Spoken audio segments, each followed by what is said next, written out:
Hello, and welcome to the Pricing for the Planet podcast, the podcast that explores the intersection of business and sustainability, highlighting profitable and sustainable business models. I'm your host, Fabian Cross, and I'm here to figure out with you how to make sustainability a competitive edge. Indeed, we believe that going green is not just about responsibility, it's about profitability too. Whether you are a business leader, an entrepreneur, or simply curious about how sustainability can be monetized, our podcast is here for you.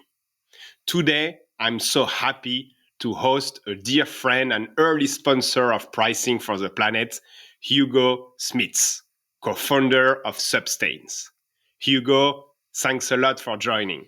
Thank you. Yes, Fabian. So much. Thank you so much. I'm really thrilled to be here. And indeed, what you're saying. I mean, we met, I think, last year, and since Yeah, then, let's have close contacts. So, well, I'm really thrilled and excited to be here to start a discussion together. And of course, elaborate on what we're doing here. So, yeah, thanks for the invite. happy to. So, Hugo, you know the podcasts. Of First course. question: if listeners could take away just one key message from this podcast, what would you want it to be? Yeah, of course, a really good question. I think that's, yeah, in essence, what we're all here about and discussing. So I think a lot of things has been said about how businesses and companies can have a positive impact on the climate. What I truly believe is that change has to come from internally, and that employees therefore play a significant role.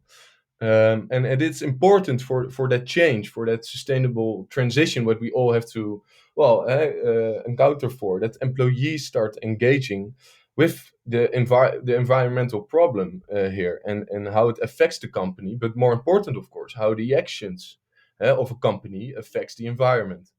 And that consciousness starts with yourself as a listener here today to this podcast, but also outside this podcast. And being aware of your own footprint and environmental impact is therefore really needed and important.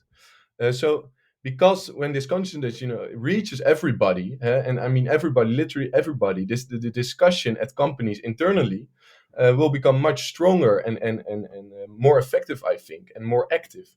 So that this can lead, to eventually actions inside the company.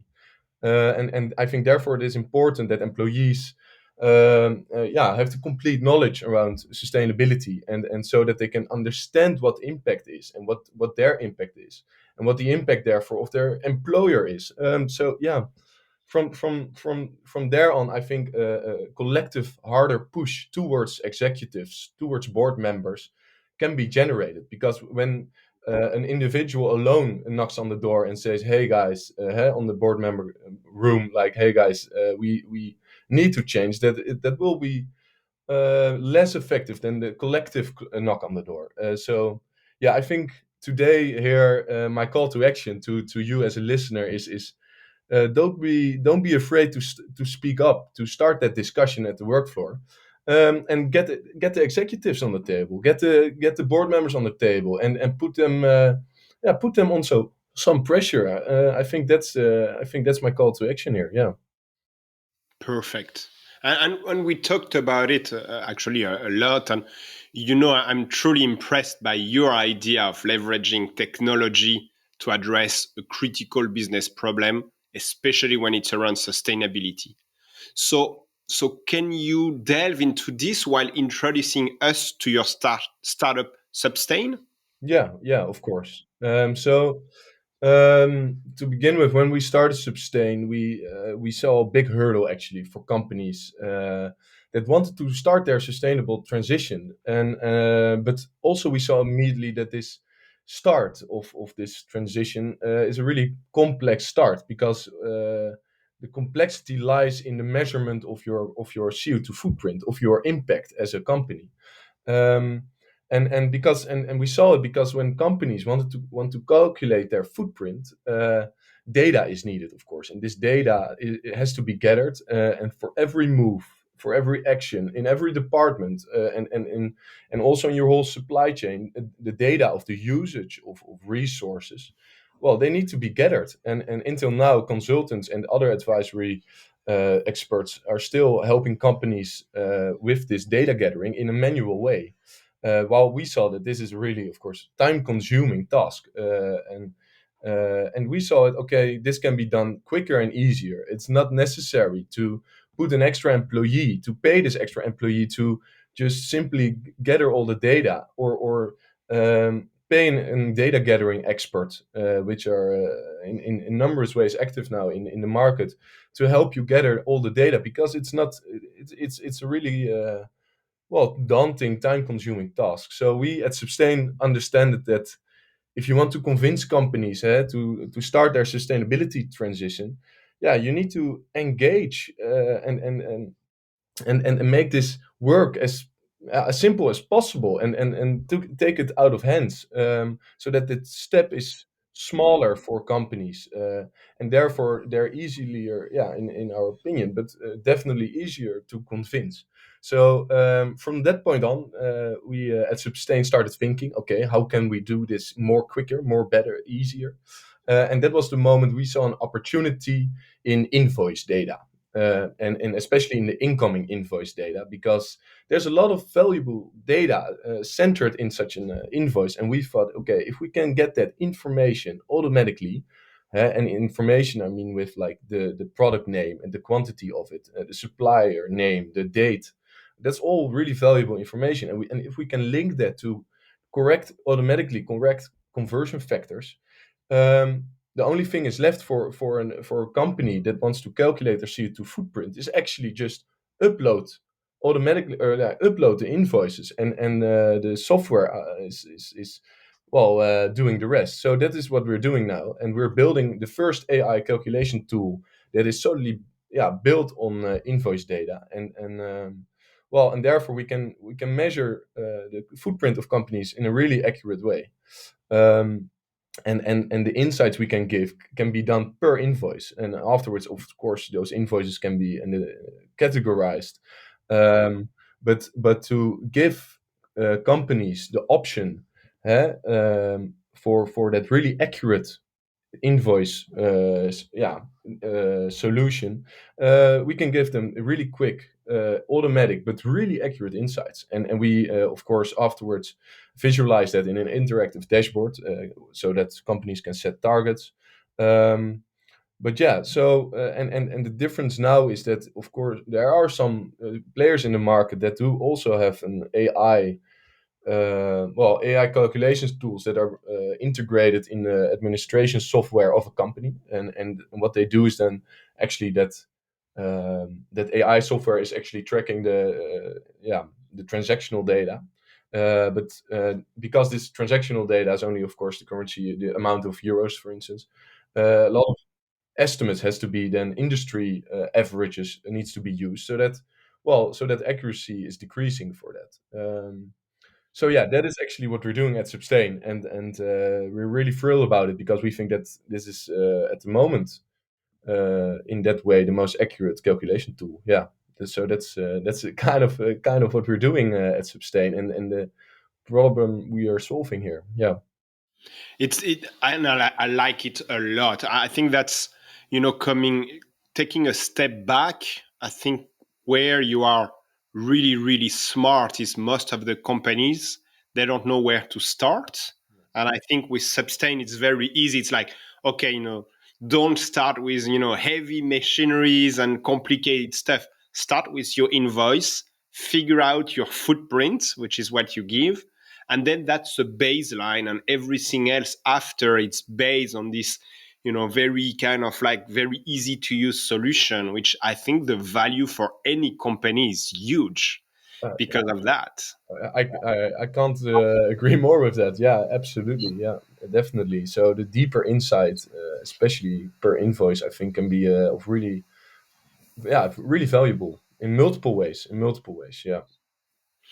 And so, and Hugo, what's your business model? Like, how do you get Yeah. paid? So at the moment, we're working actually really easy with a subscription model, a monthly basis or yearly basis subscription model. So what we do is that we take, of course, companies on their hand and say, okay, this is our dashboard. You can upload anytime you want your invoices, and we will take care of the rest. And our AI software, will calculate your CO2 footprint in like a really short notice, and afterwards the interactive dashboard, where you can set targets too, so you can of course interact with your target. You can see, okay, which measures are more effective on the short term or on the long term, which are costly, which are less costly. All these kind of measures are also integrated in that software. So yeah, I mean, and for that we're working with a subscription model, monthly or basic, and we're divided our clients into three tranches based on the number of employees, so that prices, of course, differ depending on the company size. That's actually how we do it at the moment. Yeah. Perfect. And if one company is interested to start, so how long does it take? They go through your website, they have like a call with you. So how do they start, and how long does it take to have the first scan? Here is your baseline. Yeah, well, of course, for yeah, you can contact us any time of the day. So, and after that, we will have a discussion about what is needed for you as a company, and we will see, of course, okay, what kind of company are you, and what kind of suppliers do you have? So we're working based on the invoices of suppliers. Electricity suppliers, gas suppliers, but every type of supplier you have for all the resources you are using, we're taking care of that and going over that. And then it's just uploading. So you upload your invoices. We will take care of the rest. And at the moment, it's really nice that our software is we're a startup, of course. We're developing it at the moment, including the backend and the dashboard. But yeah, I mean, your baseline can at the moment be calculated in a week, maybe In a two. Yeah, week. yeah. Wow. It's So it's no it, more and it, excuses. of It's course, fast. it depends, of course, on the size of the company. Um, Mhm. yeah, I mean, and that's the most beautiful thing about AI software, that it also can train itself, and that's where Mhm. we're working now at the moment with. The invoices also train, the model itself, and by that also, of course. Eventually, if we're talking about from this point on to say take a year maybe, the whole software will become quicker and quicker. Yeah. So yeah, but yeah, let's say 2 weeks maybe. Yeah, it's and we will, and of course, there's also reporting, to internal reporting, external reporting, which is of course also in line with greenhouse gas protocols. Yeah, I think, yeah. And that's very important point, because I think most of a lot of companies are worried about like reporting CSRDs coming. So I Yeah. think it's super important. So the message is like, you can start with Supstain. It's fast, it's reliable, it's using your invoices. So it's very easy to understand, very easy to explain. And then they can very fast get their CO2 baselines, and then start to do sustainability projects. And which is very important for us, of course. We're working with invoices, which and I can understand that listeners maybe think, "Ooh, it's not. Is that not really like personal data, classified, trusted data?" And that is, and that's also why we're working with a lot of different options to anonymize data, or end-to-end encrypted. And we're in the processing, of course, of invoices. You don't need personal information of those invoices. You only need uh, the product name, the quantity of it, the name of the supplier, so not the contact person of any one, and the date. So I want to stress that, of course, because I think that's an important question to be answered here. And besides that, of course, in line with CSRD, and definitely upcoming in 2024 when that will be active, and in line with the protocols that are in place already, I think our product is validated and in line with regulations. Yeah. Perfect. And you know that in this podcast, we like to talk about business models. So if I understood well, you are using a subscription model, which is, great way to start. Did you think about like a CO2 base or per invoice based payment? Yeah, so that's I think a really nice question to be answered because instead of using transactional data, which is really a brief data on the amount of euros spent or a currency spent on a supplier, there's a lot of value, which you already mentioned, a lot of value inside an invoice. So we at the moment we are developing, thinking, discussing, and brainstorming, and multiple other options which definitely will be in place coming year. Well, we were thinking about the potential impact of our solution and how we can translate that into the needs of different sectors and parties, and that first focus on the subscription model, so to say, on direct customer that needs to calculate their CO2 footprint based on invoices of suppliers. You can of course also turn the whole business model around and go to the supplier and say to the supplier, hey, listen, because of CSRD and because of external pressure, a lot of companies need to report on their CO2 emissions, and they will come to you as a supplier knocking on your door for data. Hey, what kind of CO2 data do you have? So as a supplier, you also need to be aware that the coming years, more and more customers will knock on your door with the question, "Hey, where's our data?" So and because our solution is also really easy to implement as an API for suppliers, you can also say, "Okay, why don't we go as a Supstain our solution to the supplier and capture the whole portfolio, all the clients in that portfolio."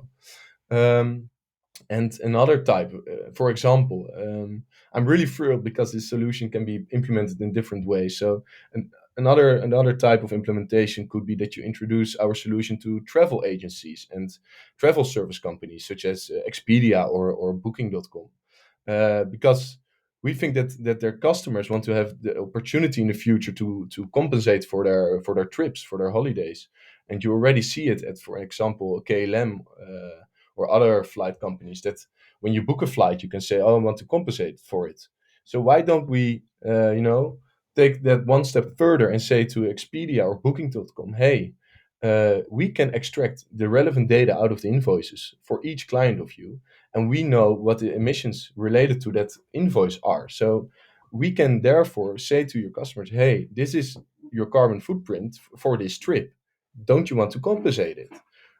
So there's also, because of the invoice data, because there's so much valuable data there, we can also go one step further and go to the travel agencies, and that's for the customer itself, but also for business related to for businesses and business for travel agencies that are focused on complete companies that say, okay, we want to compensate all our business traveling at once. So that's interesting, and in the line with that, also you can say, hey, what if we put this solution also, for example, at supermarkets? Because Mhm. if you go to the supermarket and you buy your groceries, and you will get the you will and you already see it a little bit, but and you can have the option at the counter, and which says like, do you want to compensate for exact the groceries you bought? So no estimates, no averages on the amount of euros. Now exactly for that amount of apples, for that amount of meat, this is your CO2 footprint. Do you want to compensate? I think in the future that will become a thing, and sustain is, I think, in that way really interesting for also supermarkets, for instance. Yeah, Brilliant. so there, and then you're talking about like not subscription model, but then you're talking about in per invoice, yeah, pricing. Yeah. Yeah, per invoice per client. And what's listening to you, Hugo, it's super interesting because a lot of companies are struggling to get loyalty program, to get first party data. And I think that could be a brilliant way of actually telling people, like consumer, hey, do you want to have like a like custom made report just for you? Give us your email, and then we will create like a CO2 report just for you with the CO2 emission and all that stuff. And Yeah, then if they want to compensate, they can. or not, or but at least they have the information. Actually, that could be a good value proposition. Yeah, absolutely, absolutely. Yeah, yeah, So we talked about the first, at least the first set of value lever that you are, creating with Supstain, which is like, okay, we will help you with reporting, we will help you with creating this baseline. If we go one step further, so how do you think company could leverage their CO2 emissions data coming from Supstain into their business models and in their pricing as well? yeah. That's a good question. So I think that will depend per company eventually. And what I mentioned about the supermarkets and travel agencies and other suppliers, Mhm. they can translate their emissions per invoice into their pricing.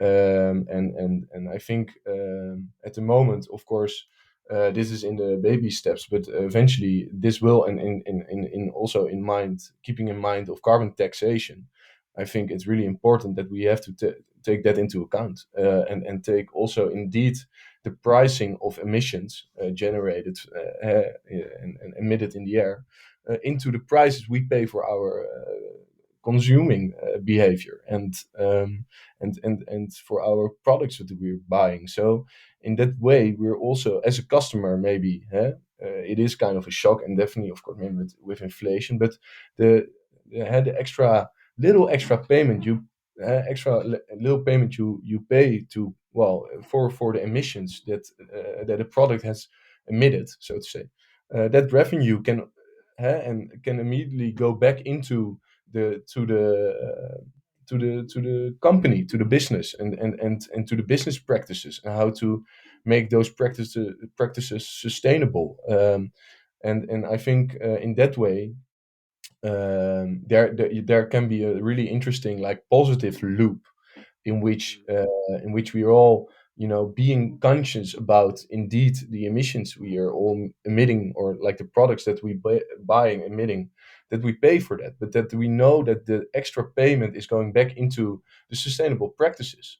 And because we are actually paying to the company that will become more sustainable, I think eventually, of course, then logically thinking, is that then the companies will emit lesser CO2 because they're investing in their reduction measures, and in their sustainable practices. So in that way, it's a loop which ends in companies becoming net zero. Perfect. That was super interesting. Yeah. And so far, based on your experience, what is missing today to your clients to accelerate even more around sustainability? Yeah. I was thinking. I read some articles about that, and of course, a CO2 assessment in the first step is the first step, and it's an important step, because our slogan is also, you can't reduce if you can't measure it. So it's a really important step to first CO2 assessment. But after that, maybe more important is, of course, to do something with it. And this is more difficult because the real investments, financially but also socially, needs to be done. And companies at the moment will not immediately see these investments back in their short-term profits or financial performances, short-term. But although they won't see them like immediately, and see them in the short run back, there's a lot of research done actually on this subject, and there's a lot of evidence that sustainable investment and performances of companies will have or having a positive effect on the financial performances of the companies in the long run. Yeah, and this is therefore for the directors and the executives to show some guts, and trust on the fact that sustainability investments will pay out. Not now, not tomorrow, but indeed next year already, maybe. And it's not only good for the planet, so to say, and intrinsic motivation, but it's also really also good then eventually for the financial performance of a company. So yeah, I mean, this trust by executives and directors, in my opinion, is now lacking, and the focus is still too much on the short term profit and short run profits. And there are companies, willing to adapt small reduction measures, in the offices and in the office spaces, but like the big impact lies, I think, in their services and the products. So, I mean, start investing in sustainable solutions into your practices and into your value chain or supply chain, and stop helping companies that profit from fossil fuels or other high emission generating products. So dare to say, I mean, if banks, consultants, law firms, and other business services, this is an example, but if they stop with providing their services to oil companies and other polluters, I mean, there's the biggest difference where it can be made there, and that's something to really think about, because it is, of course, for these, business services companies or banks, or of course, a huge step to do that, because they have like big clients with who are the polluters, and but we have to open up and be honest with each other. I mean, if we're going the way that we're going, it will not and only reduce at business offices, and of course it has an impact, but I think the biggest impact is there to be honest to each other and say, hey, we have to stop subsidizing these oil companies. We have to stop helping in what kind of advisory role. I mean, you're not maybe indirect polluting, but you're indirect helping the polluters to be still be active and still practice. So yeah, I think there's some lack there. Yeah. Perfect. Yeah. And maybe last question, like because of your experience, and congrats again with Substains, Thank what you. guidance would you offer to those eager to become part of the sustainability initiative? Yeah. Good last question, of course. The call to action in a way, in a sense. Yeah. I mean, starting your sustainability journey. Yeah, that can be that is a task for the long run, of course. I mean, and I think the best thing to do is for executives or people that are responsible in companies in this way on the ESG performances of that company, to understand the to understand that it is a long run thing, and know that you need to invest time and money into this journey.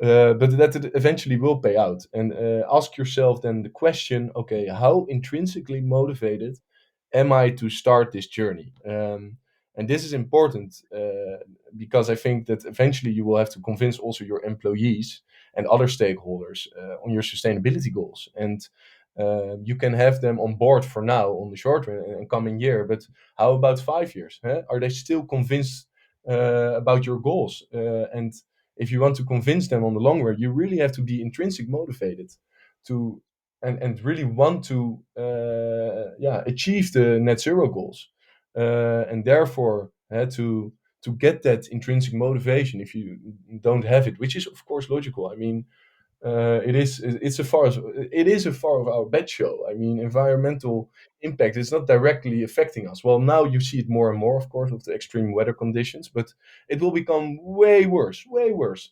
But that's, I mean, over 10 years. So it is logically that people don't see the direct importance of this issue and the problem it has. But I think, therefore, it is really important to get that intrinsic motivation by, speaking with your peers, talking to experts in the field, reading a lot of articles, attending events, sustainability events, and see what the market has to offer.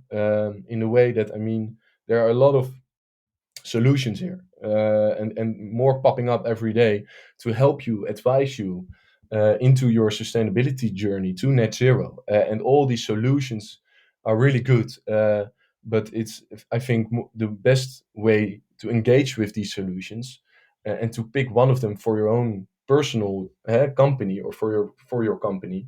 I think to effectively engage in the journey, I think it's good to firstly really understand what the market has to offer, really understand what your company needs, what are the needs to go effectively with as less resources wasted or time wasted in that journey, to effectively and as fast as possible go to that journey.